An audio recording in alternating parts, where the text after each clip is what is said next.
ꯃꯌꯥꯝꯕꯨ ꯑꯍꯥꯟꯕꯃꯛꯇꯗ ꯇꯣꯛꯅ ꯂꯣꯟ ꯏꯀꯥꯏ ꯈꯨꯝꯅꯕ ꯎꯠꯆꯔꯤ꯫ ꯉꯁꯤ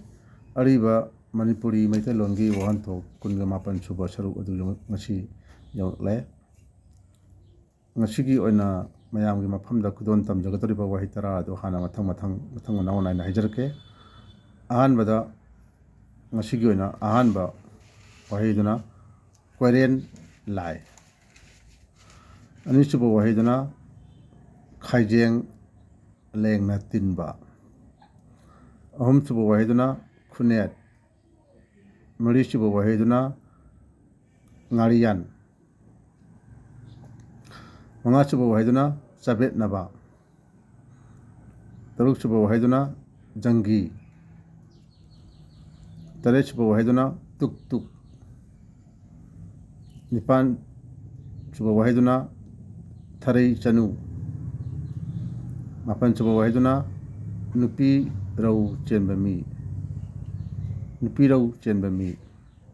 ꯇꯔꯥꯁꯨꯕ ꯋꯥꯍꯩꯗꯨꯅ ꯄꯥꯏꯔꯩ꯫ ꯑꯔꯤꯕ ꯃꯅꯤꯄꯨꯔꯤꯒꯤ ꯍꯥꯏꯕꯗꯤ ꯃꯩꯇꯩꯂꯣꯟꯒꯤ ꯋꯥꯍꯟꯊꯣꯛ ꯑꯔꯤꯕ ꯍꯥꯏꯕ ꯑꯩꯒꯤ ꯁꯤꯔꯤꯁ ꯑꯁꯤ 28 ꯁꯨꯕ ꯁꯔꯨꯛ ꯑꯁꯤꯗ ꯃꯃꯥꯡꯉꯩꯗꯒꯤ ꯍꯥꯏꯗꯤ ꯑꯍꯧꯕꯗꯒꯤꯅ ꯉꯁꯤ ꯐꯥꯎꯕꯗ ꯂꯩꯔꯛꯂꯤꯕ ꯋꯥꯍꯩ ꯃꯊꯪ ꯃꯅꯥꯎ ꯑꯁꯤ ꯉꯁꯤ 301 ꯁꯨꯗꯣꯏꯅꯤ꯫ ꯉꯁꯤ 301 ꯁꯨꯕ 301 ꯁꯨꯕ ꯋꯥꯍꯩ ꯑꯗꯨ ꯀꯣꯏꯔꯦꯟ ꯂꯥꯏ ꯍꯥꯏꯕꯅꯤ꯫ ꯀꯣꯏꯔꯦꯟ ꯂꯥꯏ꯫ ꯀꯣꯏꯔꯦꯟ ꯂꯥꯏ ꯍꯥꯏꯕꯗꯤ ꯑꯩꯈꯣꯏꯅ ꯊꯥꯡꯖꯤꯡ ꯆꯤꯡ ꯍꯥꯏꯅ ꯈꯪꯅꯔꯤꯕ ꯑꯩꯈꯣꯏꯒꯤ ꯊꯥꯡꯖꯤꯡ ꯆꯤꯡꯁꯦ ꯃꯁꯤꯕꯨ ꯀꯣꯜꯂꯤꯕ ꯃꯁꯤꯗ ꯂꯩꯔꯤꯕ ꯂꯥꯏꯗꯨꯕꯨ ꯑꯩꯈꯣꯏꯅ ꯀꯣꯏꯔꯦꯟ ꯂꯥꯏ ꯍꯥꯏꯅ ꯈꯪꯅꯩ꯫ ꯍꯥꯏꯗꯤ ꯊꯥꯡꯖꯤꯡꯗ ꯑꯩꯈꯣꯏꯒꯤ ꯂꯩꯔꯤꯕ ꯂꯥꯏꯁꯦ ꯃꯁꯤꯕꯨꯅꯤ ꯑꯩꯈꯣꯏꯅ ꯀꯣꯏꯔꯦꯟ ꯂꯥꯏ ꯍꯥꯏꯁꯦ꯫ ꯍꯥꯏꯕꯗꯤ ꯏꯪꯂꯤꯁꯇ God of Thangjing hill located at southern side of Manipur. 302 302 ꯁꯨꯕ ꯋꯥꯍꯩꯗꯨꯅ ꯈꯥꯏꯖꯦꯡ ꯂꯦꯡꯅ ꯇꯤꯟꯕ꯫ ꯈꯥꯏꯖꯦꯡ ꯂꯦꯡꯅ ꯇꯤꯟꯕ ꯍꯥꯏꯕꯗꯤ ꯃꯤ ꯃꯌꯥꯝ ꯇꯤꯜꯂꯕꯗꯣ, ꯃꯤ ꯃꯌꯥꯝ ꯇꯤꯜꯂꯒ ꯂꯩꯔꯕꯗꯣ ꯃꯗꯨꯕꯨ ꯑꯩꯈꯣꯏꯅ ꯈꯥꯏꯖꯦꯡ ꯂꯦꯡꯅ ꯇꯤꯟꯕ ꯍꯥꯏꯅ ꯈꯪꯅꯩ꯫ ꯍꯥꯏꯕꯗꯤ ꯏꯪꯂꯤꯁꯇ a big gathering ꯍꯥꯏꯕ꯫ 303 301 ꯁꯨꯕ ꯋꯥꯍꯩ ꯑꯗꯨꯅ ꯈꯨꯅꯦꯠ ꯍꯥꯏꯕꯅꯤ꯫ ꯈꯨꯅꯦꯠ ꯍꯥꯏꯕꯁꯤ ꯑꯩꯈꯣꯏꯅ ꯁꯥꯗꯣꯡ ꯁꯥꯒꯤ ꯃꯇꯣꯡ ꯁꯥꯗꯣꯡꯗꯣ ꯃꯗꯨ ꯑꯩꯈꯣꯏꯅ ꯈꯨꯅꯦꯠ ꯍꯥꯏꯅ ꯈꯪꯅꯩ꯫ ꯅꯠꯇ꯭ꯔꯒꯅ ꯇꯣꯡꯅꯅꯕ ꯁꯥ ꯑꯩꯈꯣꯏꯅ ꯇꯣꯡꯕ ꯌꯥꯕ ꯁꯥ ꯍꯥꯏꯗꯤ ꯁꯒꯣꯜꯒꯨꯝꯕ ꯁꯥꯃꯨꯒꯨꯝꯕ ꯑꯩꯈꯣꯏꯒꯤ ꯁꯟꯒꯨꯝꯕ ꯂꯩꯗꯅꯀꯣ ꯃꯁꯤꯒꯨꯝꯕ ꯑꯩꯈꯣꯏꯒꯤ ꯇꯣꯡꯕ ꯌꯥꯕ ꯃꯤꯑꯣꯏꯕꯅ ꯅꯦꯠꯂꯒ ꯍꯥꯏꯇꯥꯔꯦ ꯁꯤꯖꯤꯟꯅꯕ ꯌꯥꯕ ꯅꯦꯠꯂꯒ ꯃꯁꯤꯒꯨꯝꯕ ꯋꯥꯍꯩꯁꯦ ꯃꯁꯤꯒꯨꯝꯕ ꯀꯩꯅꯣ ꯁꯥꯁꯤꯡꯁꯤꯕꯨ ꯑꯩꯈꯣꯏꯅ ꯈꯨꯅꯦꯠ ꯍꯥꯏꯅ ꯈꯪꯅꯩ꯫ ꯏꯪꯂꯤꯁꯇ ꯍꯥꯏꯔꯒꯅ ꯃꯥꯎꯟꯠ꯫ 304 304 ꯁꯨꯕ ꯋꯥꯍꯩ ꯑꯗꯨꯅ ꯉꯥꯔꯤꯌꯥꯟ ꯍꯥꯏꯕꯅꯤ꯫ ꯉꯥꯔꯤꯌꯥꯟ ꯍꯥꯏꯕ ꯋꯥꯍꯩꯁꯤ ꯑꯩꯈꯣই ꯃꯅꯤꯄꯨꯔꯒꯤ ꯃꯐꯝ ꯆꯤꯡꯒꯤ ꯀꯥꯔꯛ ꯍꯥꯏꯗꯤ ꯆꯤꯡ ꯑꯃꯗꯒꯤꯅ ꯆꯤꯡ ꯋꯥꯡꯃ ꯑꯃꯗꯒꯤ ꯋꯥꯡꯃ ꯑꯃꯗ ꯆꯠꯂꯤꯕ ꯑꯩꯈꯣꯏꯒꯤ ꯂꯝꯕꯤꯁꯤ ꯃꯁꯤ ꯑꯩꯈꯣꯏꯅ ꯉꯥꯔꯤꯌꯥꯟ ꯍꯥꯏꯅ ꯑꯗꯨꯝ ꯍꯧꯖꯤꯛꯀꯥꯟꯁꯦ ꯈꯪꯅꯔꯦ꯫ ꯑꯗꯣ ꯉꯥꯔꯤꯌꯥꯟ ꯍꯥꯏꯕ ꯋꯥꯍꯩꯁꯤ ꯀꯃꯥꯏꯅ ꯇꯧꯅ ꯊꯣꯟꯈꯤꯕꯅꯣ ꯍꯥꯏꯕꯗꯣ ꯑꯩꯈꯣꯏ ꯈꯪꯃꯤꯟꯅꯁꯤ꯫ ꯍꯥꯏꯗꯤ ꯃꯃꯥꯡꯉꯩꯗ ꯑꯩꯈꯣꯏꯒꯤ ꯏꯄꯥ ꯏꯄꯨꯁꯤꯡ ꯍꯥꯏꯗꯤ ꯂꯥꯏꯒꯤ ꯍꯥꯛꯇꯛꯇ ꯈꯨꯃꯟꯒ ꯁꯦꯜꯂꯣꯏ ꯂꯪꯃꯥꯏ ꯍꯥꯏꯗꯤ ꯅꯣꯡꯃꯥꯏꯖꯤꯡ ꯆꯤꯡꯒꯤ ꯍꯥꯏꯇꯥꯔꯦꯀꯣ ꯅꯣꯡꯃꯥꯏꯖꯤꯡ ꯆꯤꯡꯁꯤꯕꯨ ꯀꯣꯜꯂꯤꯕ ꯁꯦꯜꯂꯣꯏ ꯂꯪꯃꯥꯏ ꯍꯥꯏꯔꯤꯕ ꯃꯈꯣꯏ ꯑꯅꯤꯁꯤꯅ ꯃꯥꯒꯤ ꯂꯝꯈꯩ ꯍꯥꯏꯕꯗꯤ ꯉꯝꯈꯩꯁꯦ ꯈꯪꯅꯅꯕ ꯈꯨꯃꯟ ꯍꯥꯏꯕ ꯏꯁꯣꯔꯁꯤꯅ ꯃꯈꯣꯏꯒꯤ ꯂꯝꯈꯩꯗ ꯍꯥꯏꯕꯗꯤ ꯉꯝꯈꯩꯗ ꯉꯥ ꯌꯥꯟꯗꯨꯅ ꯊꯅꯝꯃꯦꯕ ꯃꯈꯣꯏꯒꯤ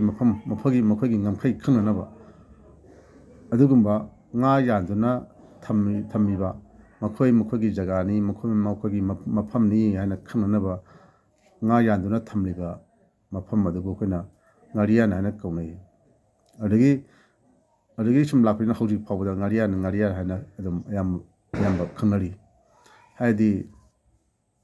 English ꯍꯥꯏꯔꯒꯅ in order to set clear boundaries between the Khuman and Silai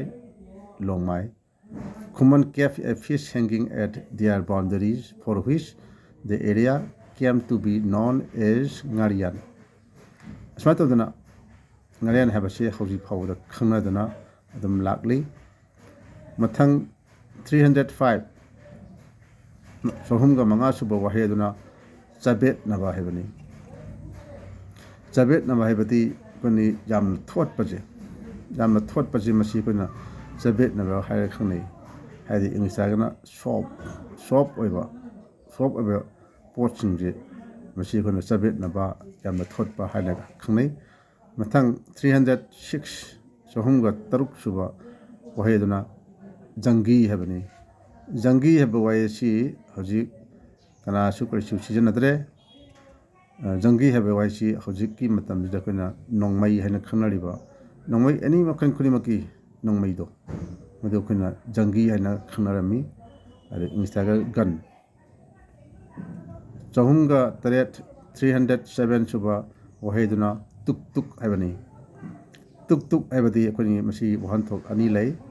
ꯇꯨꯛ ꯇꯨꯛ ꯍꯥꯏꯕꯁꯤ ꯑꯩꯈꯣꯏꯅ ꯋꯥꯍꯟꯊꯣꯛ ꯑꯃꯗ ꯃꯔꯛꯇ ꯀꯔꯤꯒꯨꯝꯕꯗ ꯍꯥꯏꯕ ꯋꯥꯍꯩ ꯑꯁꯦ ꯃꯁꯤ ꯇꯨꯛ ꯇꯨꯛ ꯍꯥꯏꯔꯒꯁꯨ ꯈꯪꯅꯩ ꯀꯔꯤꯒꯨꯝꯕꯗ ꯅꯠꯇ꯭ꯔꯒꯅ ꯃꯔꯛꯇ ꯍꯥꯏꯕ ꯋꯥꯍꯩ ꯑꯁꯦ ꯇꯨꯛ ꯇꯨꯛ ꯍꯥꯏꯔꯁꯨ ꯈꯪꯅꯩ ꯑꯗꯨꯒ ꯀꯔꯤꯒꯨꯝꯕ ꯍꯥꯏꯕꯗꯤ ꯏꯪꯂꯤꯁꯇ ꯍꯥꯏꯔꯒꯅ from time to time or now and then ꯃꯁꯤꯒꯨꯝꯕꯁꯦ ꯑꯩꯈꯣꯏꯅ ꯇꯨꯛ ꯇꯨꯛ ꯍꯥꯏꯔ ꯈꯪꯅꯩ ꯑꯗꯨꯒ ꯅꯥꯀꯜ ꯑꯃꯔꯣꯝꯗ ꯈꯣꯡꯅ ꯆꯠꯄꯒꯤ ꯈꯣꯡꯊꯥꯡꯒꯤ ꯃꯈꯣꯟꯗꯣ ꯃꯗꯨꯕꯨ ꯑꯩꯈꯣꯏꯅ ꯇꯨꯛ ꯇꯨꯛ ꯍꯥꯏꯔꯒꯁꯨ ꯑꯗꯨꯝ ꯈꯪꯅꯩ ꯍꯥꯏꯗꯤ ꯏꯪꯂꯤꯁꯇ sound of footsteps ꯍꯥꯏꯕ ꯈꯣꯡꯅ ꯊꯥꯡꯉꯤꯕꯒꯤ ꯈꯣꯡꯊꯥꯡꯒꯤ ꯃꯈꯣꯟꯗꯣ ꯃꯗꯨ ꯑꯩꯈꯣꯏꯅ ꯇꯨꯛ ꯇꯨꯛ ꯍꯥꯏꯔ ꯈꯪꯅꯩ ꯃꯊꯪ 308 309 ꯁꯨꯕ ꯋꯥꯍꯩ ꯑꯗꯨꯅ ꯊꯔꯩ ꯆꯅꯨ ꯍꯥꯏꯕꯅꯤ ꯊꯔꯩ ꯆꯅꯨ ꯍꯥꯏꯕꯁꯤ ꯃꯌꯥꯝ ꯈꯪꯕꯤꯔꯣ ꯊꯔꯩ ꯆꯅꯨ ꯍꯥꯏꯕꯁꯤ ꯃꯈꯥꯔꯣꯝꯗꯒꯤ ꯂꯥꯛꯄ ꯅꯤꯉꯣꯜ ꯍꯥꯏꯕꯅꯤ ꯃꯈꯥꯔꯣꯝꯗꯒꯤ ꯂꯥꯛꯄ ꯅꯤꯉꯣꯜ ꯃꯁꯤ ꯃꯈꯣꯏꯁꯤꯡ ꯑꯗꯨꯕꯨ ꯑꯩꯈꯣꯏꯅ ꯊꯔꯩ ꯆꯅꯨ ꯍꯥꯏꯅ ꯈꯪꯅꯩ ꯍꯥꯏꯕꯗꯤ ꯏꯪꯂꯤꯁꯇ a girl from a place located south. Next 309 309 ꯁꯨꯕ ꯋꯥꯍꯩꯗꯨꯅ ꯅꯨꯄꯤꯔꯧ ꯆꯦꯟꯕ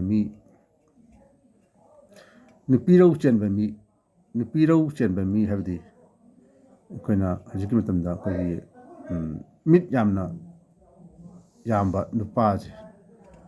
ꯃꯤꯠ ꯌꯥꯝꯕ ꯍꯥꯏꯗꯤ ꯀꯔꯤ ꯍꯥꯏꯔꯅꯤ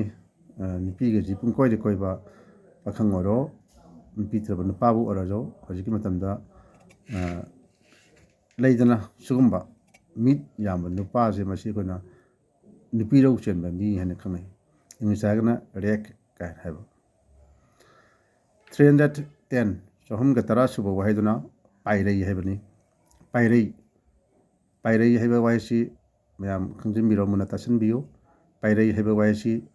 ꯍꯧꯖꯤꯛꯀꯤ ꯃꯇꯝꯗ ꯑꯩꯈꯣꯏꯅ ꯃꯕꯥꯏꯒ ꯍꯥꯏꯕ ꯏꯕꯥꯏꯒꯤ ꯒ꯭ꯔꯨꯞꯁꯦ ꯏꯕꯥꯏ ꯍꯥꯏꯅ ꯀꯧꯔꯤꯕ ꯏꯅꯦꯒꯤ ꯃꯆꯥꯁꯨ ꯏꯕꯥꯏ ꯀꯧꯏ ꯏꯆꯦ ꯂꯧꯕ ꯅꯨꯄꯥꯒꯤꯁꯨ ꯏꯕꯥꯏ ꯀꯧꯏ ꯅꯨꯄꯥꯁꯦ ꯏꯆꯦ ꯂꯧꯕ ꯅꯨꯄꯥꯁꯨ ꯏꯕꯥꯏ ꯀꯧꯏ ꯑꯁꯨꯃꯥꯏꯅ ꯏꯕꯥꯏꯒꯤ ꯒ꯭ꯔꯨꯞ ꯆꯤꯡꯉꯤꯕ ꯀꯥꯡꯕꯨꯁꯤꯡꯁꯦ ꯃꯁꯤ ꯑꯩꯈꯣꯏꯅ ꯄꯥꯏꯔꯩ ꯍꯥꯏꯅ ꯈꯪꯅꯩ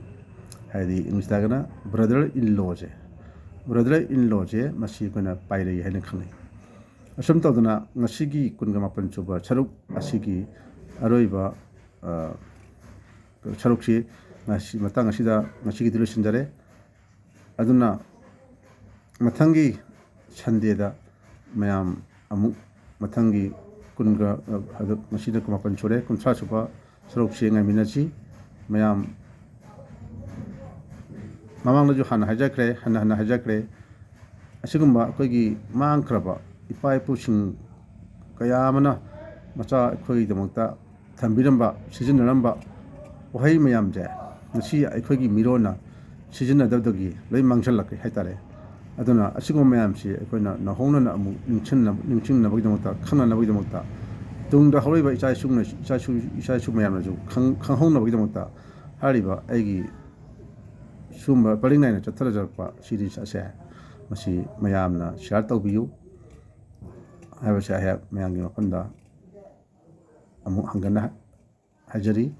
ꯉꯁꯤꯒꯤꯗꯤ ꯃꯇꯥꯡ ꯑꯁꯤꯗ ꯂꯣꯏꯁꯤꯟꯖꯔꯒꯦ꯫ ꯌꯥꯏꯐꯔꯦ, ꯏꯃꯥ ꯂꯩꯄꯥꯛ ꯃꯅꯤꯄꯨꯔꯅ ꯌꯥꯏꯐꯔꯦ꯫